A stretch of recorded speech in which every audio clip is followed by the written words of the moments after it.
The last messages that we received was that she was scared. That she was scared, she was terrified. Tonight, double tragedy for a Mi'kmaq family. One sister's murder 12 years ago is still unsolved. Now a second sister goes missing. I don't think anybody had time to be scared. We had to evacuate. Yeah, we had to evacuate, and we had to leave our community. Wildfires continue to force evacuations from remote First Nations across Western Canada. To all the residential schools in Canada, not just leave anybody out, do them all. And survivors from Canada's first and oldest residential school call for more searches.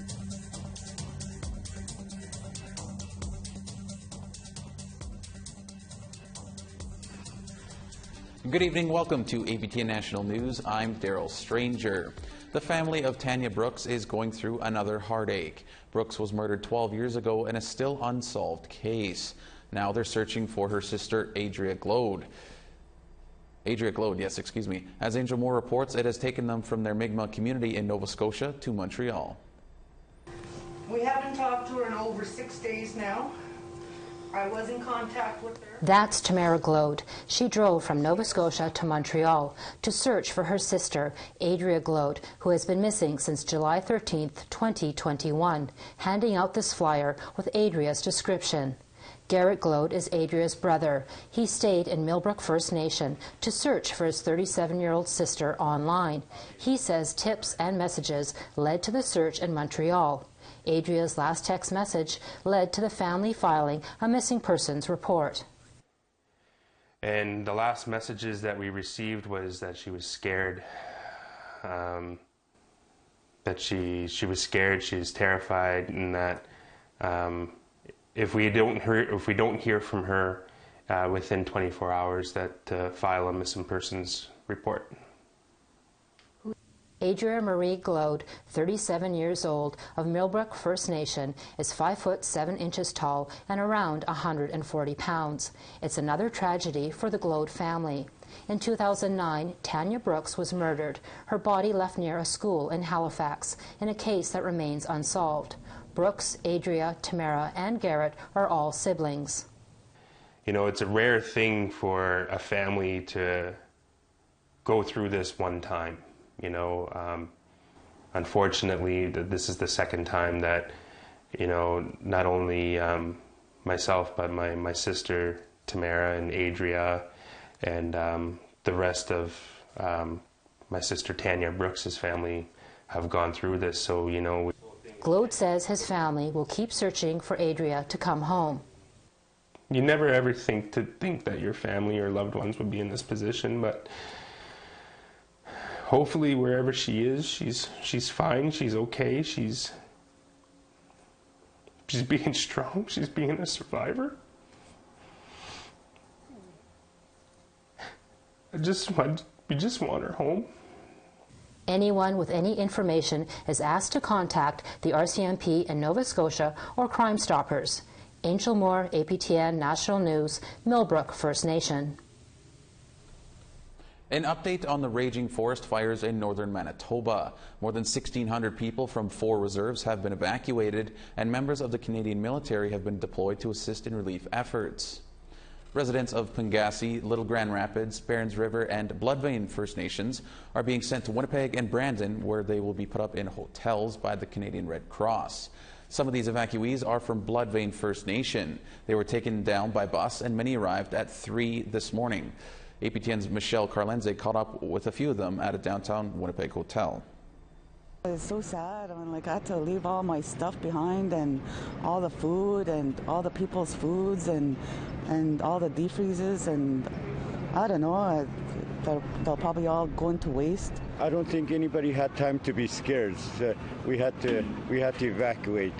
Yeah, we had to evacuate, and we had to leave our community. Everybody's emotional, doing their best to keep happy, cheer each other up, tell jokes, but we'll just hope for the best, pray for everybody, and everything will turn out okay. This morning, BC Premier John Horgan faced the media for the first time since his government called a province-wide state of emergency. This coming just days after saying that drastic measure wasn't needed. Some are questioning if the province was too slow to react to the forest fire situation. To date, there have been over 1,000 forest fires in the province, with weeks or possible months left in the fire season. The latest hotspot is near Osoyoos in wine country. A full evacuation order in the area has affected members of the Osoyoos Indian Band, its winery and resort. Across the province, there have been 40 evacuation orders impacting nearly 6,000 people. Some evacuees traveled hours before finding shelter, and tourists have been encouraged to go home in order to open up rooms. The Premier says the emergency order ensures the province now has the resources to deal with mass evacuations. We are doing our best to make sure we're protecting people, property, protecting our forests and the wildlife that depend on it. There's a whole range of challenges. We could spend the day talking about just the issues affecting the southeast, much less the caribou, the Okanagan, into the boundary country. The island is heating up. We have one reprieve in the north, which allows us to, because of the weather changing there, we can reallocate resources from the northwest, for example, to assist elsewhere. Protesters gathered outside of the Campbell River RCMP detachment in British Columbia. Officers there shot and killed a man in early July. Shouts of justice for Jared could be heard from the crowd. Dozens arrived to demand an investigation into the death of Jared Lowndes. The 38-year-old Wet'suwet'en man was shot by police on July 8th, and supporters want an independent investigation into his death. Lowndes' mother, Laura Holland, confronted officers inside the detachment. A warning: this material may be upsetting to some viewers. You understand every time I close my eyes, every time I close my eyes, I see my son's brain blow out. The Independent Investigations Office of BC is now looking into the shooting. RCMP could not comment on the case. And we want to hear what you think about Lowndes' death and the Investigations Office now looking into it. Here's how to continue the conversation. Send your emails to news@aptn.ca. Leave a comment on aptnnews.ca. You can also find us on Facebook, Twitter, Instagram, YouTube, and now TikTok. Follow APTN News to join the conversation and see our latest stories. The U.S. land border will remain closed to non-essential travel for Canadians until at least August the 21st. This comes just days after our federal government announced that Canada would start allowing fully vaccinated Americans to cross the border for non-essential travel beginning August 9th. Part of the relationship between ourselves and our colleagues and friends in the United States is an approach of no surprises at the border. Our work has always been collaborative, cooperative, and very candid. We're working very well together. There are a number of considerations that I know that the American government is currently undertaking with respect to their borders, and that work will continue. Our responsibility, of course, is to look after the best interests of Canadians and to follow the advice of our public health officials. Blair says he respects the decisions the U.S. government makes in the best interest of its citizens. We have to take a short break, but still ahead, a new study on hunger has been completed in Nunavut, what that means for communities. We have a range of programming that focuses on food access, food skills, and advocacy work.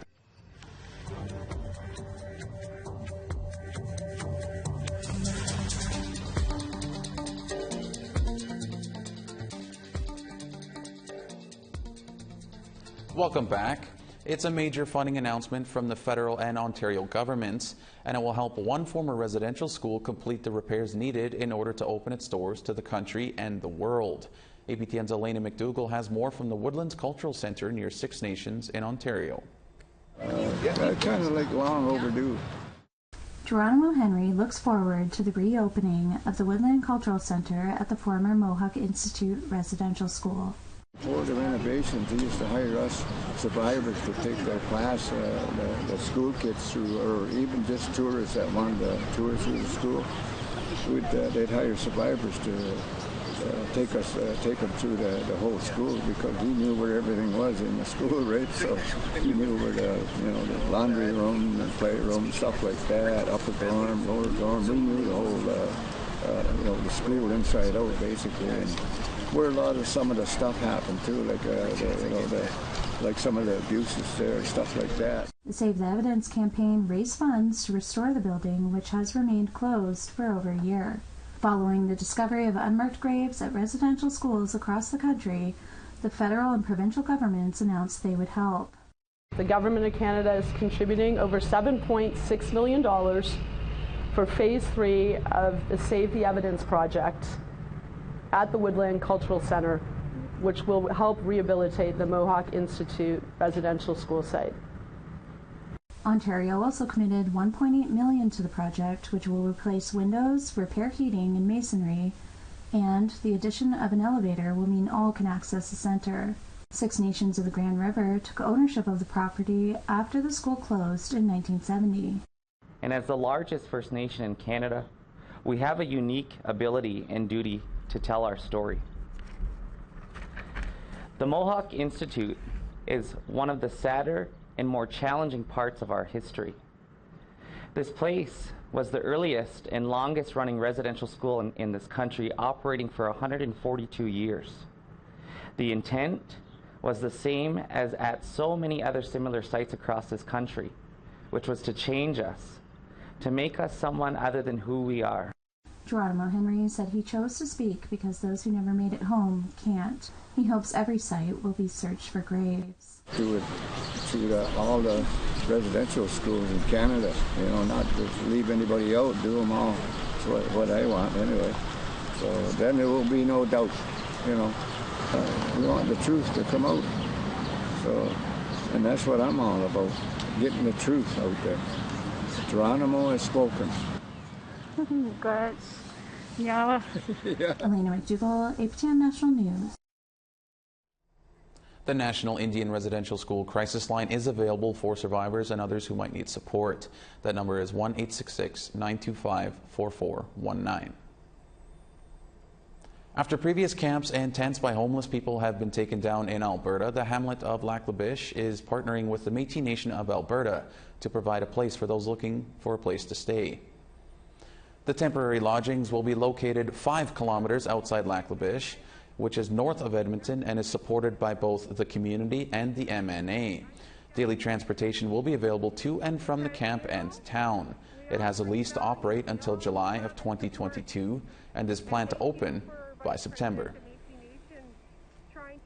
Instead of the homeless camp being ripped down every 6 months or every year, whatever the case is, and these people are chased from place to place, we had to come up with a solution, and we just talked to them.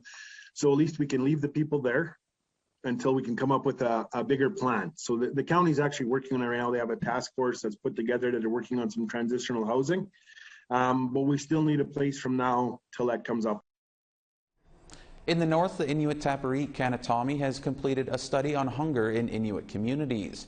Our reporter Kent Driscoll went to see the people in Iqaluit who helped to feed the hungry to see what the announcement means to the people. This is the Kajuktuvik Food Center in Iqaluit. In Inuktitut, Kajuktuvik means a place to get soup. This is much more than a soup kitchen. We have a range of programming that focuses on food access, food skills, and advocacy work. So our programming includes a daily community meal that's offered to community members 5 days a week, a healthy food box distribution that happens weekly, which is happening here today, a pre-employment skills training program, cooking classes for kids and youth, as well as a peer advocacy program. Inuit Tapiriit Kanatomi put out a report this week called the Inuit Nunavut Food Security Strategy, which states 3/4 of Inuit adults in Canada have unreliable access to nutritious, affordable food. ITK President Nathan Obed calls it a shameful human rights violation. One of the recommendations is to make it easier to hunt and sell local foods, foods that many in Nunavut prefer. Here at Kajuktuvik, what Nunavummiut call country food is becoming a bigger part of the solution. So we regularly purchase a lot of country food for our programs, specifically our community meal, as well as distribution for our healthy food box, and we also distribute country food to local food banks. So far this year in 2021, we've purchased 3,500 kilograms of country food for our programming, and we've actually just made a commitment that 50% of our meat products for our community meal moving forward for the rest of 2021 will be with country food. When Iqaluit got hit with COVID-19 over the spring, the Kikitani Inuit Association gave every Inuk adult in Iqaluit gift certificates for food worth $275. A month later, they did it again. The effect at the food center was dramatic. Demand pretty much disappeared. Yeah, we went from seeing over 200 meals a day to anywhere between 30 to 50 meals a day. So it was a massive decrease. Inuit food security has been studied relentlessly, with ITKs being the latest. What QIA did this spring with the food vouchers shows that there is indeed one direct way to fight hunger in Nunavut. Make sure people have enough money to buy groceries. Kent Driscoll, APTN National News, Iqaluit. We have to step aside for one more break, but still to come. A First Nations woman in Manitoba has become her community's first female electrician. It's like nothing that I've known like any other women in Crossik to do. So I just thought like me going for it would be a stepping stone for other women to go into it.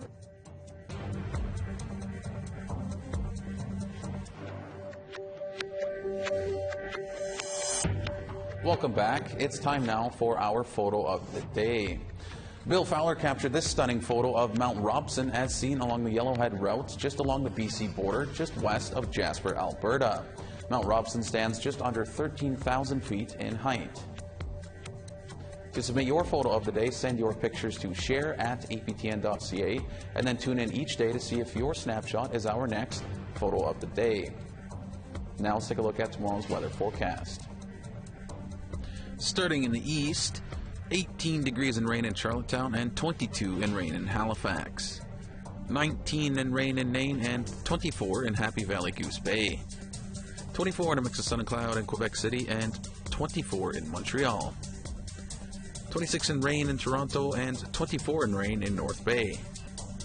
25 in rain in Timmins and 28 in sun in Big Trout Lake. 19 in sun in Churchill and 25 in rain in Thompson. 27 in a mix of sun and cloud in Winnipeg and 21 in Gimli. 25 in a mix of sun and cloud in Yorkton and 28 in rain in Saskatoon. 26 in a mix of sun and cloud in Stony Rapids and 24 in Buffalo Narrows. In the west, 20 in rain in Fort Chipewyan and 19 in Peace River. 26 in sun in Medicine Hat and 22 in sunshine in Calgary. 27 and sun in Penticton and 21 in Campbell River. 17 and sun and cloud in Dease Lake and 16 in rain in Smithers. 24 and rain in Dawson and 24 in rain in Old Crow. 25 and rain in Wrigley and 22 in Yellowknife. 25 and sun and cloud in Colville Lake and 22 in Fort McPherson. 25 in sunshine in Baker Lake and 23 in sun in Chesterfield. 12 degrees in Iqaluit and 2 degrees in Arctic Bay.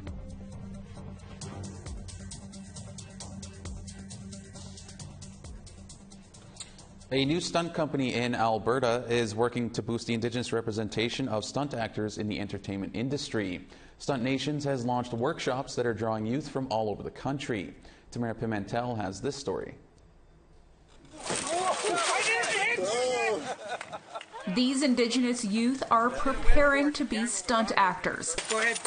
Good job. Andrea Kay from Sakamay First Nation in Saskatchewan says she didn't have a lot of experience with horses before learning to fall off of one. A couple of falls there, I scratched up my elbow and my knee pretty bad. I never pictured that I would get into stunts. When I found out Marty was having this, I was determined to do it. So.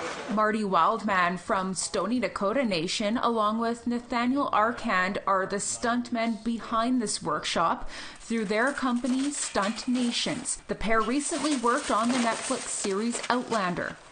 Wildman says over a dozen Indigenous youth from across the country traveled to Cochrane, Alberta to take this course and to build Indigenous representation in the industry. In one of the productions that are happening now, one of the comments that were made was that we'd have to paint people red because there's not enough First Nations stunt actors in Alberta or Canada. But I think we've proven that wrong. Here, students learn basic skills of being a stunt actor, which can be added to their resume for future contracts. As Indigenous folks, you know, our knowledge is to share. It's not for us to keep. So when the kids left and stuff, I told them all share our knowledge. The more Indigenous people that come out is a good thing, because, you know, it shows how much interest there is and how much we want to get back to that authenticity of different roles. Bang! Wildman says the course was a hit and could be continuing at the end of August or early September. Tamara Pimentel, APTN National News, Calgary. A recently certified electrician is hoping to forge a path for other women in trades and will be bringing her new skills home to help build new infrastructure. Beverly Andrews brings us this story. I'm going to bring 3 here, and then I'm going to come back up. I'm going to red them together. Just over a year ago, Nikki Muswagon from Cross Lake First Nation had no idea how to wire up a house. I didn't know anything. I didn't know anything about the material, like what material was called, how to wire anything, and how to read, especially how to read the code book. She recently graduated from the Electrical Applications program at the Manitoba Institute of Trades and Technology. I decided to go into electrical work is because I'm really good with my hands, and before, like, I went to university and I really didn't know what I wanted to do at the time. I went to, like, I was going to go into medicine. For the health center, exactly why I went for that was to become a doctor, to work in the health center. But I realized when I was in school that that wasn't really what I wanted to do. So I was more of a hands-on person. Like, while I was in university, that's what I learned. And I thought, being in a trade, I wanted to go for it, you know. I just thought, why not? The trades is still male-dominated. Nikki was one of only 4 women in her class. But that didn't hold her back. She carried on with her studies, learned the material, and graduated with new skills and new friends. The women, like, we really had to prove ourselves, kind of, that we were capable of being in the program. Out of the 40 guys, 2 of them were Indigenous, which was, one was my brother and the other one was our good friend Johnny. And, you know, we kind of came together and really supported each other the way I was with the women. Nikki and her brother Meekwan will both be working on their first project this summer, building a new health center in her community. It's like nothing that I've known, like, any other women in Cross Lake to do. So I just thought, like, me going for it would be a stepping stone for other women to go into it. Nikki hopes others are encouraged to follow her chosen career path, no matter how inaccessible it might seem. Face your fears, and nothing's ever impossible, like, as long as you put your mind to it. Beverly Andrews, APTN National News, Winnipeg. Join Melissa Ridgen this fall on the new season of In Focus, as she'll catch up with Nikki, see how the new health center is coming along, and talk everything about women in trades. That's all we have for you tonight on APTN National News. For news anytime, you can visit our website at aptnnationalnews.ca. I'm Daryl Stranger. Thank you for joining us. Have a great night.